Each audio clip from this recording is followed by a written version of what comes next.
Welcome back, guys. This is MLG in New York City.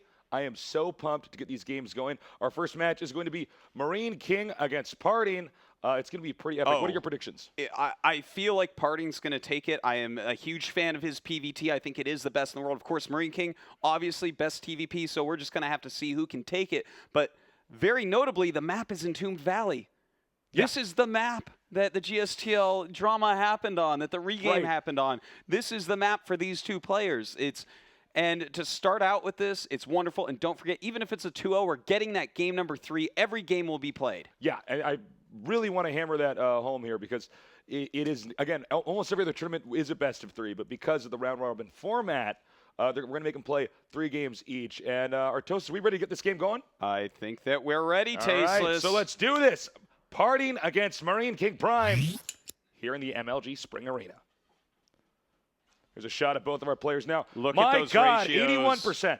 81% against 71%. It is absolute pure madness, Tasteless.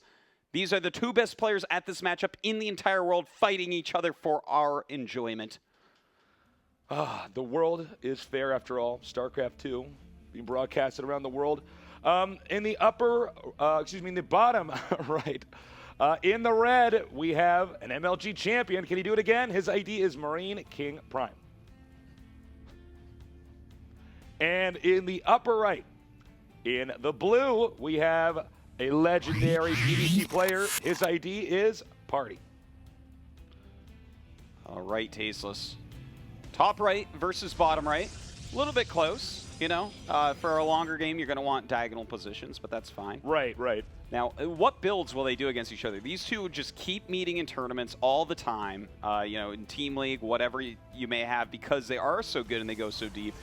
And in fact, Tasteless, who do you predict to win this tournament overall? Because I think you're going to predict one of these two guys. I think we're both going to be on the same page here. I have just a strong feeling that Parting, with the condition he's in, is going to win. But you never know. I mean, Marineking, you know, in the GSL, which we host in Seoul, Korea, I'm so used to seeing Marineking. I've casted so many games of him getting second place. Yes, that is true, but he's on such a hot streak right now. You know? But now he's stepped up his game, and perhaps I haven't fully come to terms with just how good Marineking actually champion. is. Yeah, you know. I totally get what you're saying, Tasteless, but you know, Marineking has won a couple tournaments in a row. Parting, though, I feel like he's going to be due pretty soon here for a tournament championship.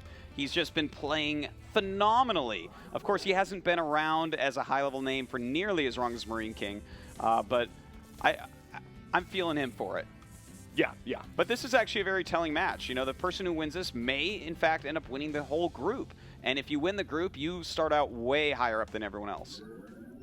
All right, so we got the probe scouting around. He wants to see if the Terran has taken a gas, built a refinery on the gas, because that's a really good way to just tell, you know, is he going to tech this game? If he doesn't take the gas, well, that either means he's hiding barracks on the map or he's going to make a command center. So as we could see, and as Parting has seen, the gases were not taken.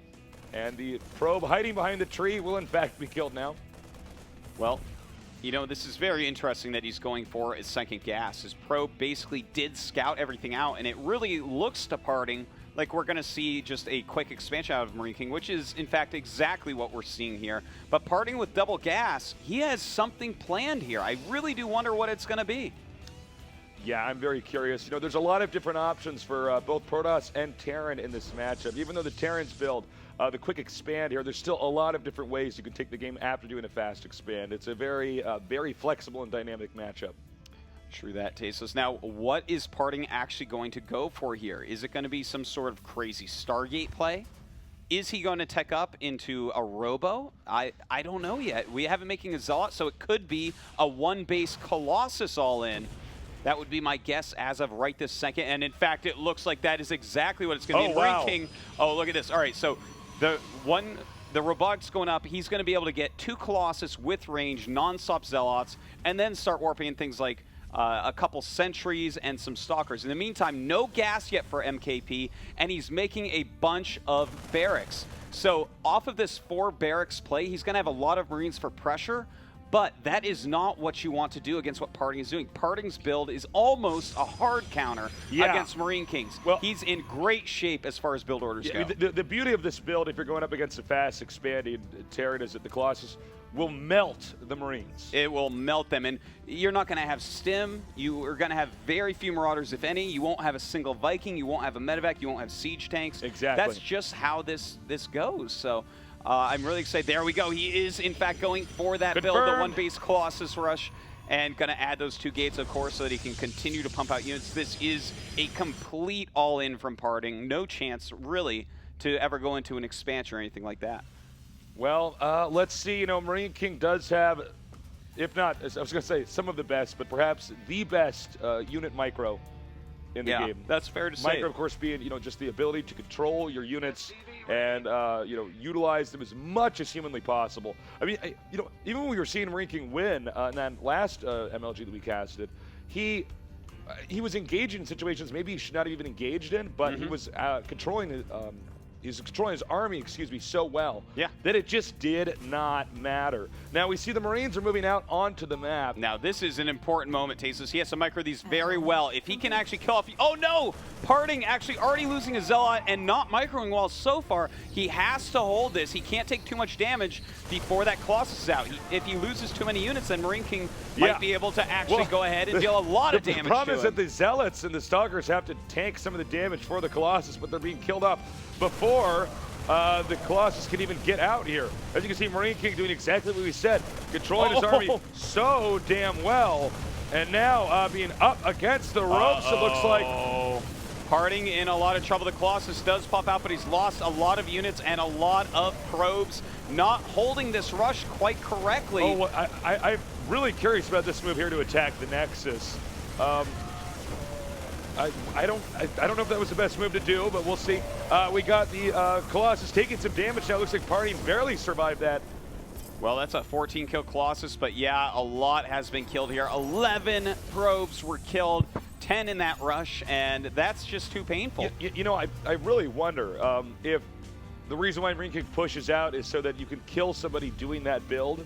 Well, you know, with a timing like that. When you see the Marines coming, you have to back up immediately. You have to make a nice concave at the top of your ramp, and you have to actually go ahead and warp in a sentry.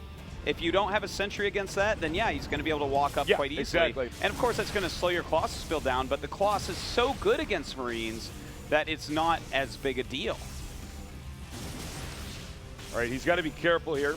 Unfortunately, I mean, the Colossus could go up and hit the SCVs, but it would absorb some damage from the Marauders, so I don't know what options Parting really has here. It's not a lot, Tasteless. That's for sure. I mean, he's not even making another Colossus. He is making a pylon there, has almost no units. Marineking will finish up Stim, lower his depots, get rid of his bunkers, and actually go kill him.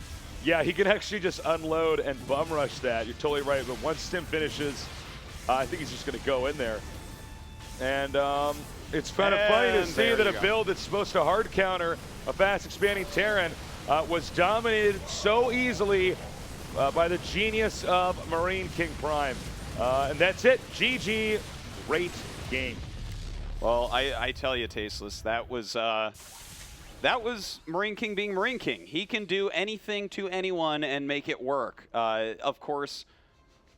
Yes, he can do anything to anybody and make it work. Of course, I mean, if he doesn't get that sentry out, if he doesn't realize, oh, okay, he's coming up, you can't lose units and you can't lose probes with this. You have to save all this. But you can delay your Colossus a little bit when you see this build. Get some extra defense out so that you don't lose all that stuff. But, I mean, we have a great analyst desk over here between we got our QXC backup nerds and Grubby. QXC and Grubby, what are your thoughts? So probably the biggest thing that we were talking about is how on a map like Entombed, where the Terran's more likely to do heavy barracks play, a build like that just doesn't make a lot of sense. And that's with the Watchtower and the smoke area in the middle. It's really easy for the Terran to send a bunch of Marines there. They can control that spot. And so it tends to favor this kind of 1 racks expand into 4 racks, or like 3 racks and then expand. And so that just in terms of percentages on what maps you would do that on, that one didn't make a whole lot of sense. Yeah, because on Entombed Valley, it is in fact rather common for a Terran to not just go for like 2 racks straight into factory, But yeah, indeed, to go up to 4 or even 5, we've seen that strategy from Fnatic Alive and Fnatic Rain. And then you just go put pressure, and you send those Marines out. They're not actually that expensive, and if you can break through through the Protoss defenses and maybe kill like a couple of probes, it's already worth it, even if you lose between 6 to 10 Marines. So it's a very natural move. It could totally be expected, and I feel like the strategy from Parting, it has its strengths, but in order to get out 2 Colossus with range, which is basically what he's going for, you need to not be attacked, because the only way you can actually do that is to skip sentry entirely. So I've kind of found that to be the first mistake, and then the second one is to not actually warp in a sentry when he got attacked, like Artosis said. Yeah, one other thing that was seemed a little strange is usually when you realize they're going to go fast expand, you take your first Stalker, you put it outside their base, and I think if Parting had that Stalker below Marineking's ramp, he would have seen all these Marines coming, and then maybe instead of having 3 Zealots, he's got 2 or 3 Stalkers, he brings them out, he starts kiting those Marines, dealing damage, because moving along the map with that many Marines on those positions is actually really tough if your opponent has a whole bunch of Stalkers. You don't have that middle area to kind of regroup. Yeah. So he went for the 1-base Colossus strat, but he made it look like a 1-base Colossus strat instead of making it look like something normal, and then instead having an ace up his sleeve. So let's see if he can be more deceptive the next game. Parting, that is. Yeah. Our next map is actually going to be Metropolis. What do you guys want to see out of Parting and Marineking on this map? How do you feel about this map in TVP? So from a Protoss point of view, it is the first thing you think of when you see that map's infrastructure and basically layout is to say, wow, there's a lot of dead space in the air. There's a lot of space where medevacs can have a nice flight throughout that space and towards the opponent's base. So what you're going to be focused on is saying, okay, how am I going to deal with drops? Am I going to leave Zealots in my base like Genius, or am I going to go for a quick blink and take them out, and so on? And what you then expect the Terran to do is to maybe not do something like he just did now in Entombed Valley, something like 4 racks, maybe 5 or 3, but maybe they just want to go straight from 2 or 3 barracks into factory and get those medivacs out pretty quickly. Yeah, this is definitely not a map I would expect to see any kind of heavy Marine pressure. There's no ramp up to the natural, so the Protoss is going to be more likely to be making Stalkers to pressure you. In addition, there's no smoke, and those watchtowers basically cover the major paths, so I don't think we'll see anything like that. In terms of the later parts, I think we're going to see Parting play a little more passive. You can definitely pull that off. The map is a lot bigger, but like Robbie was saying, definitely wants to look out for drops on this map. And it's also a good map for Void Rays, so we might be seeing some of that with the cliff and the mineral line. If he wants to throw another curveball. Right. You guys are really good. You guys are really smart, man. This is great analysis. Thank you so much. That was excellent. I think we're ready to start this game, Artosis. We are ready, Tasos, right, so we're going to let's go do ahead this. and get into game number 2. Even if Marineking wins and takes the series 2-0, we will have that third game. Let's take a look at the, or guys, please vote, at the Xperia Sony smartphone poll. It's a great way for you to interact with MLG in the show, and we use that data to then show everybody what the general consensus is on who our viewers think is the better player. So again, text or